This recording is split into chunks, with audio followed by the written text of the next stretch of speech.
আসসালামু আলাইকুম।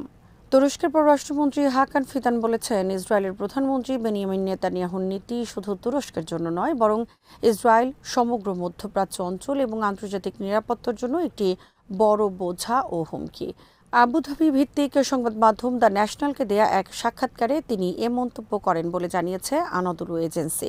ফিদান বলেন, নেতানিয়াহু সরকারের নীতিগুলো শুধু আমাদের জন্য সমস্যা নয়, এগুলো ইসরায়েলের জন্য বোঝা, পুরো অঞ্চলের জন্য বোঝা এবং আন্তর্জাতিক নিরাপত্তার জন্য একটি হুমকি। তবে আঙ্কারা ও তেল আবিবের মধ্যে উত্তেজনা সরাসরি সামরিক সংঘাতের রূপ নেবে এমন আশঙ্কা তিনি নাকচ করে দেন। তার ভাষায়, খোলাখুলি সংঘাতে জড়ানোর কোনো কারণ নেই। তিনি আরও বলেন, তুরস্কের প্রেসিডেন্ট রিসেপ তাইয়েপ এরদোয়ান শান্তি ও প্রজ্ঞার নেতা এবং তাকে কোনো উস্কানির মাধ্যমে সংঘাতে টেনে নেওয়া সম্ভব নয়। ফিদানের মতে, ইউরোপের অনেক নেতা এখন ইসরায়েলের নীতির ঝুঁকি উপলব্ধি করতে শুরু করলেও এ পরিস্থিতি মোকাবেলায় কার্যকর উপায় এখনও খুঁজে পাননি। তিনি সতর্ক করে বলেন, সিরিয়ায় স্থিতিশীলতা ও রাজনৈতিক অগ্রগতি নস্যাৎ করার যে কোনো চেষ্টা পুরো অঞ্চলের পরিস্থিতিকে আরও জটিল করে তুলতে পারে।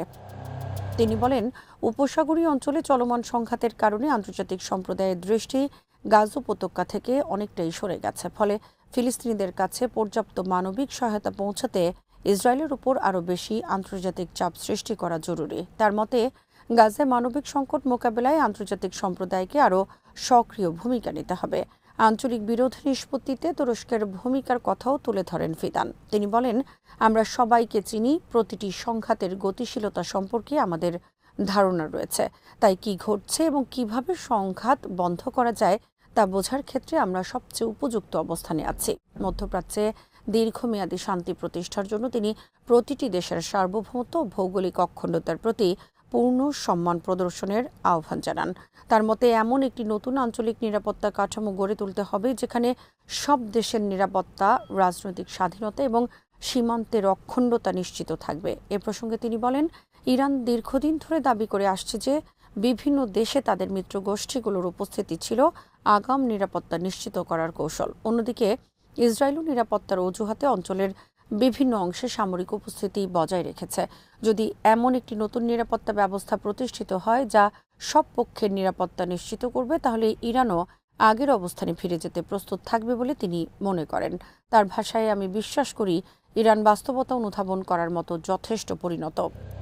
ফিদান আশা প্রকাশ করেন, যুক্তরাষ্ট্র ও ইরানের মধ্যে একটি স্থায়ী শান্তি চুক্তি হলে মধ্যপ্রাচ্যে আরও ইতিবাচক ও স্বাস্থ্যকর রাজনৈতিক আলোচনা শুরু করা সম্ভব হবে। ইরান ও যুক্তরাষ্ট্রের মধ্যে ঘোষিত যুদ্ধবিরতি নিয়েও আশাবাদ ব্যক্ত করেন তুরস্কের পররাষ্ট্রমন্ত্রী। মার্কিন প্রেসিডেন্ট ডোনাল্ড ট্রাম্প যুদ্ধবিরতি শেষ হয়ে গেছে বলে মন্তব্য করলেও ফিদানের বিশ্বাস এটি টিকে থাকতে পারে। তিনি বলেন, প্রণালী দিয়ে জাহাজ চলাচল বাস্তবায়নের পদ্ধতি নিয়ে উভয় পক্ষের মধ্যে যোগাযোগের ঘাটতি ও ভুল বোঝাবুঝি থেকেই সাম্প্রতিক উত্তেজনার সৃষ্টি হয়েছে। বৃহস্পতিবার রাতে ইরানের পররাষ্ট্রমন্ত্রী আব্বাস আরাকচির সঙ্গে টেলিফোনে কথা বলার পর তিনি সমস্যার মূল কারণ সম্পর্কে আরও পরিষ্কার ধারণা পেয়েছেন বলে জানান।